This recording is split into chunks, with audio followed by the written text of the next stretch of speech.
আমি উগান্ডা বা নামিবিয়া বা আপনি নেদারল্যান্ডসের কথা বলছি না বা নেপালের কথা বলছি না, তারা বিশ্বকাপ জিততে যাচ্ছে না, কিন্তু আপনি তো বিশ্বকাপের অন্তত কোয়ার্টার ফাইনাল বা সেমিফাইনাল খেলার মতো সক্ষমতা যোগ্যতা কিন্তু আপনার দলের রয়েছে। কিন্তু বিষয়টা হলো যে তিনি কবে সুস্থ হবেন, কবে ফিট হবেন এবং খেলার মতো ফিটনেস কবে ফিরে পাবেন সেটা কিন্তু নির্বাচকরাও এখন পর্যন্ত জানেন না।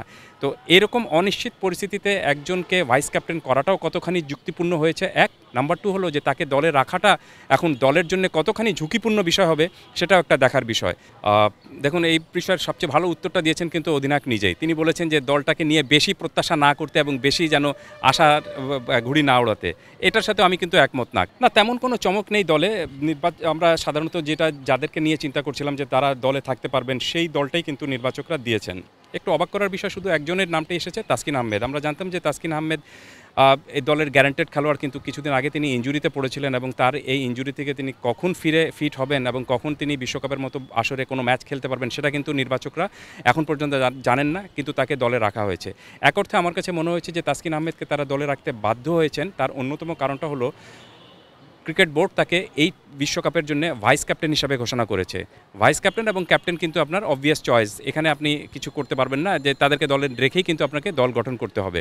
সো যেহেতু তাকে ভাইস ক্যাপ্টেন হিসাবে ক্রিকেট বোর্ড আগে সিদ্ধান্ত জানিয়ে দিয়েছে, দ্যাট মিনস তার জায়গাটা কিন্তু গ্যারান্টেড হয়ে গিয়েছে।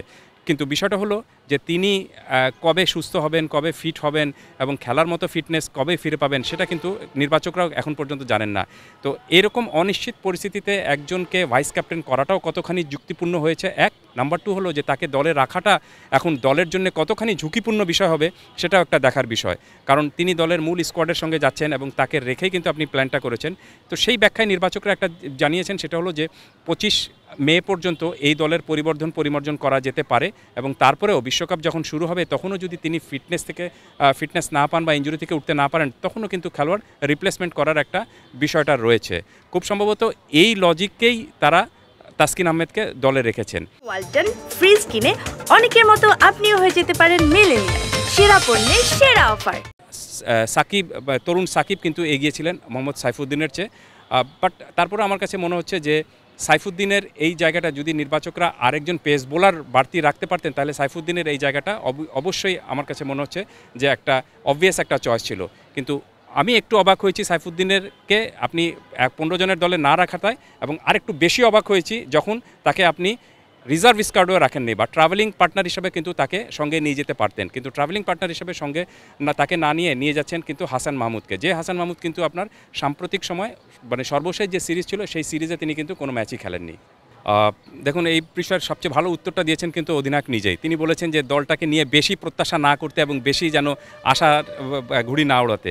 এটার সাথে আমি কিন্তু একমত না, কারণ আপনি এখানে কিন্তু শুধুমাত্র পার্টিসিপেটরি দল হিসেবে যাচ্ছেন না, আপনি বিশ্বকাপের আসরে যারাই যাচ্ছেন, আমি উগান্ডা বা নামিবিয়া বা আপনি নেদারল্যান্ডসের কথা বলছি না বা নেপালের কথা বলছি না, তারা বিশ্বকাপ জিততে যাচ্ছে না, কিন্তু আপনি তো বিশ্বকাপের অন্তত কোয়ার্টার ফাইনাল বা সেমিফাইনাল খেলার মতো সক্ষমতা যোগ্যতা কিন্তু আপনার দলের রয়েছে। এখন পর্যন্ত বাংলাদেশ 2007 সাল থেকে সবগুলো টি-20 বিশ্বকাপে খেলছে, কিন্তু কোনো সময় মূল পর্বে আপনি সেই শুরুর বিশ্বকাপের পরে আর কোনো দলকে কিন্তু বড় দলকে কিন্তু হারাতে পারেনি। তো কেন পারেনি সেই প্রশ্নেরও কিন্তু উত্তর খুঁজতে হবে ক্রিকেট বোর্ডকে এখন। সো এই কারণে এত লম্বা সময় ধরে বিশ্বকাপ খেলার পরও একটা দল যখন একটা বিশ্বকাপে খেলতে যাবে, তখন তার যদি আপনার আলটিমেট গোলটা তারা সেট করতে না পারে, তার মানেটা হলো যে আমরা এখন পর্যন্ত বিশ্বকাপে কিন্তু শুধুমাত্র অংশগ্রহণকারী একটা দল হিসাবে টিকে রয়েছি। এই ট্যাগ থেকে আমরা যতদিন না বেরোতে পারবো ততদিন পর্যন্ত কিন্তু আপনি বড় কোনো বৈশ্বিক আসরে সাফল্য পাবেন না।